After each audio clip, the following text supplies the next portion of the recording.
Well, welcome to our discussion online class lecture on Eudora Welty's short fiction. Really, what we're going to explore here is just a couple of short stories. Two of her most famous short stories. In fact, it's a whole body of material out there. Welty's one of the most famous, most beloved Southern writers, and so we only have time to kind of hit the highlights of it and give you a sampling or taste of what some of her fiction is like. And a lot of her fiction isn't even like these two. They're kind of, in some ways, they kind of stick out as being a little bit different. But I want to just basically give you some things to be on the lookout for. We're not going to be having a quiz over this. Instead, we're going to be posting in the discussion threads that I'm going to establish. So make sure that you're posting in the threads. That'll be in lieu of a quiz this time. So things to look for. The importance of place. You know, Welty is a Southern writer. She lived her life in Mississippi. Her home is actually a national landmark in Jackson.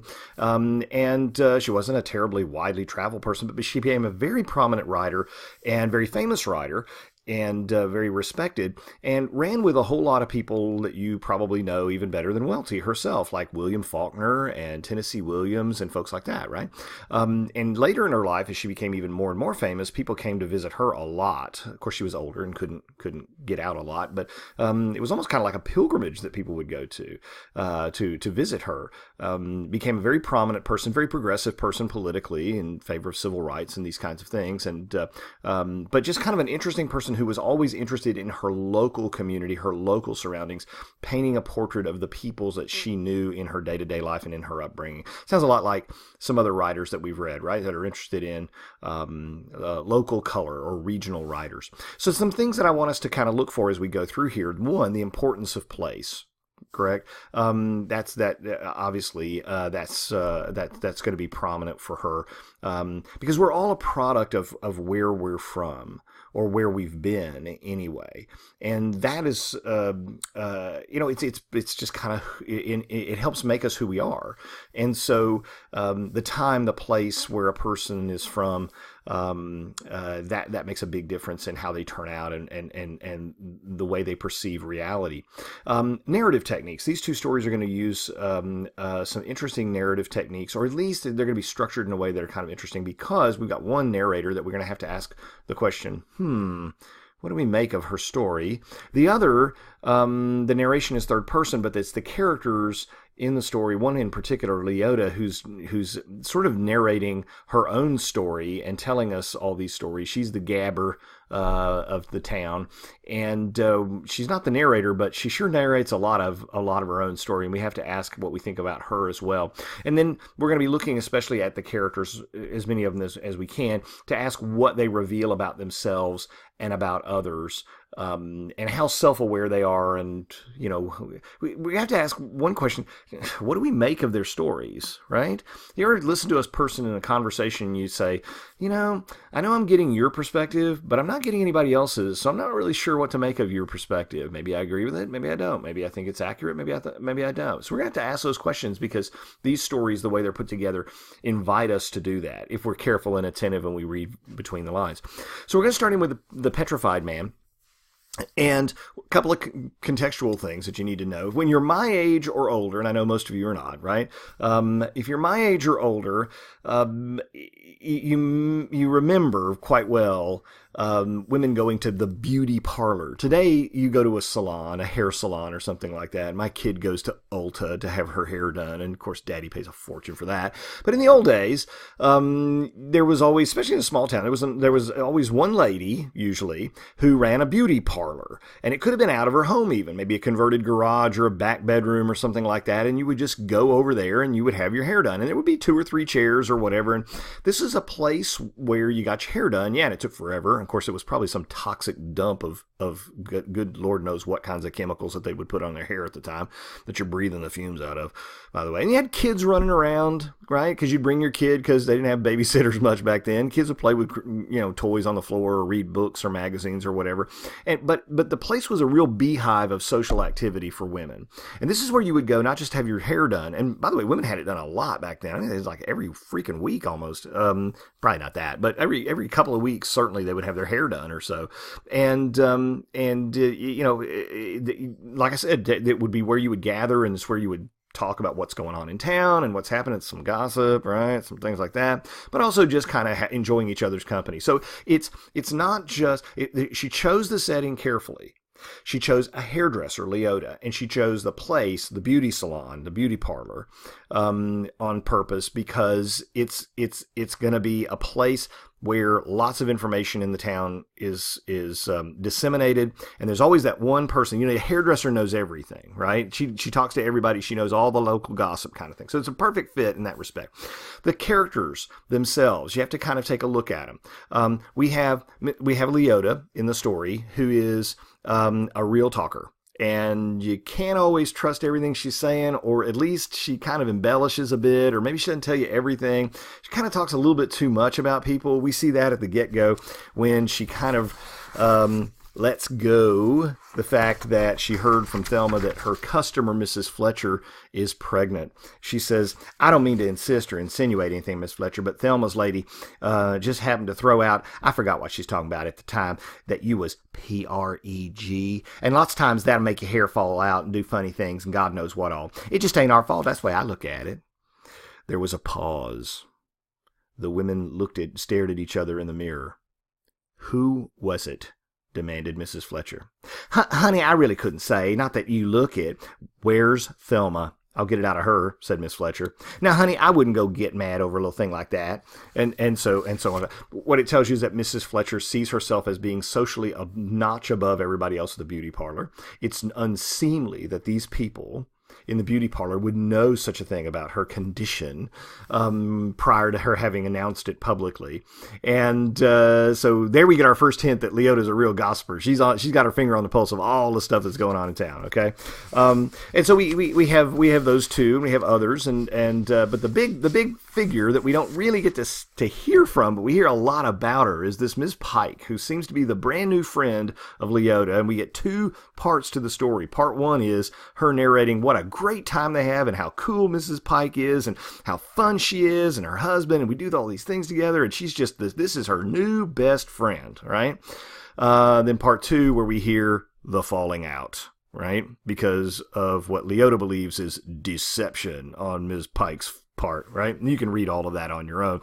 But it's important for us to take a look at how this character is presented, with half of her story up front and then a second part or a second chapter of it afterwards, and she is definitely soured on Miss Pike for obvious reasons. The highlight of the first part of Leota's narrating or storytelling about Miss Pike comes when they go to the freak show, okay, or the carnival, the circus, whatever it happens to be. The freak show is in town. These traveling shows where, human oddities would come along and whatnot. This is really low-class entertainment, okay? And what you pick up here is sort of a slice of white working class Southern culture, okay, which is what Eudora Welty is fascinated with, because it's who surrounded her. And she's also being a little bit tongue-in-cheek and playing with it and making fun of it a little bit. Look at these characters, and oh lordy, they go to the freak show. Okay, sorry, but it's redneck culture. Okay, and she's part of that. Welty is, but she's also, able to make fun of it, right? And so through Leota, we get to see this woman. You just wind this lady up and she'll just talk for an hour, okay? And we get this narration, and she says, you ought to see those. She says, we went to a traveling freak show yesterday after work. I got through early, 9 o'clock, in the vacant store next door. What, you ain't been? No, I despise freaks, declared Mrs. Fletcher. Again, she's like a notch above. Oh, I despise freaks. Oh, well, honey, talking about them being pregnant and all, you ought to see them twins in a bottle. You really owe it to yourself. What twins? Asked Mrs. Fletcher out of the side of her mouth.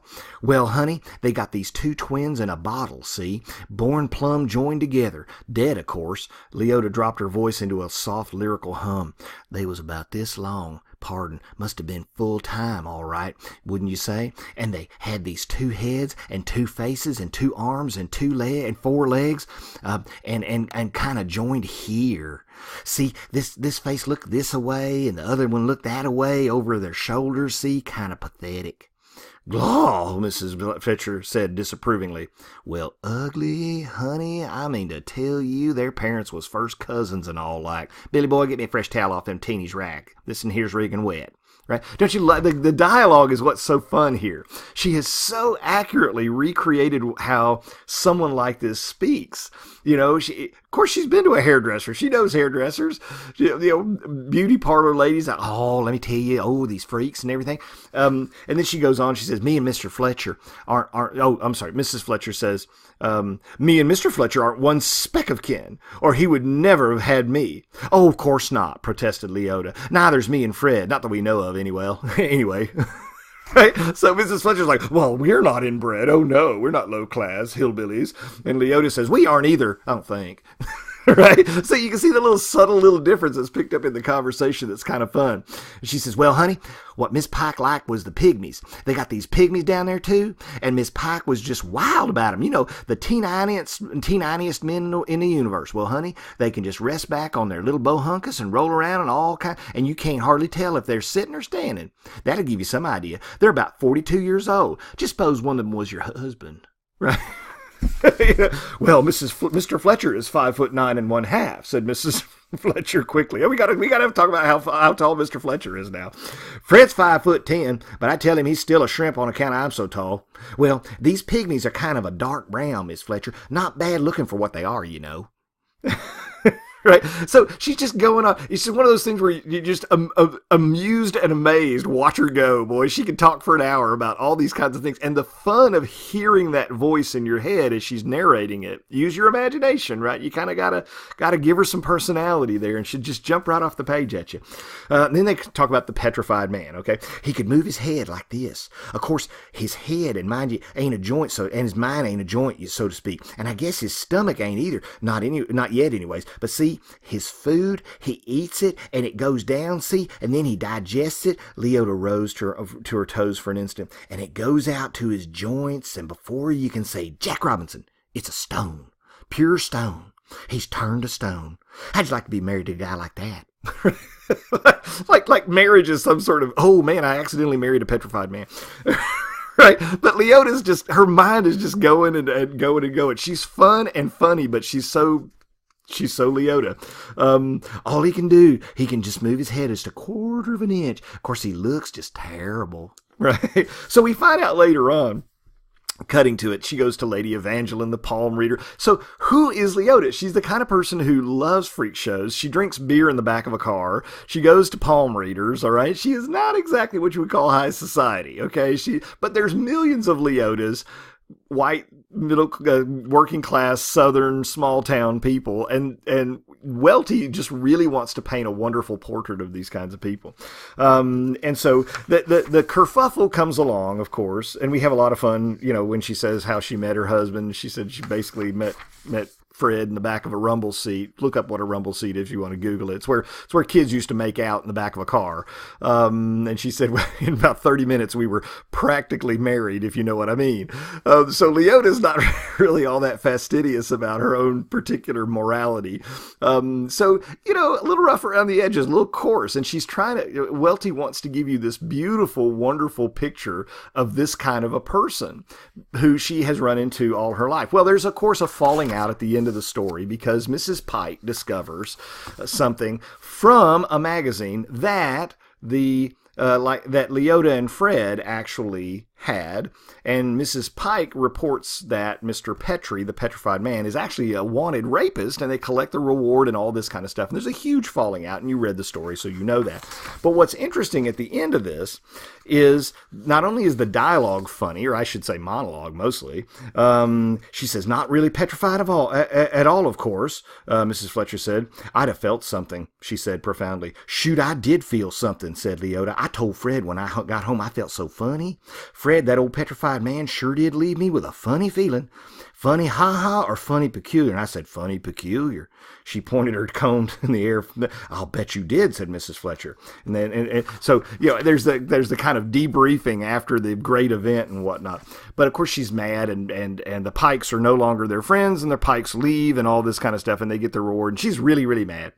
At the end of the day, Billy Boy, right? The little kind of bratty little Billy boy that is somehow affiliated with Mrs. Pike and whatnot, goes through her personal. He's a real snot-nosed brat. He's really not important except for the one thing that he says at the very end that has been a very much talked about line, and I'll let you make what you will of it.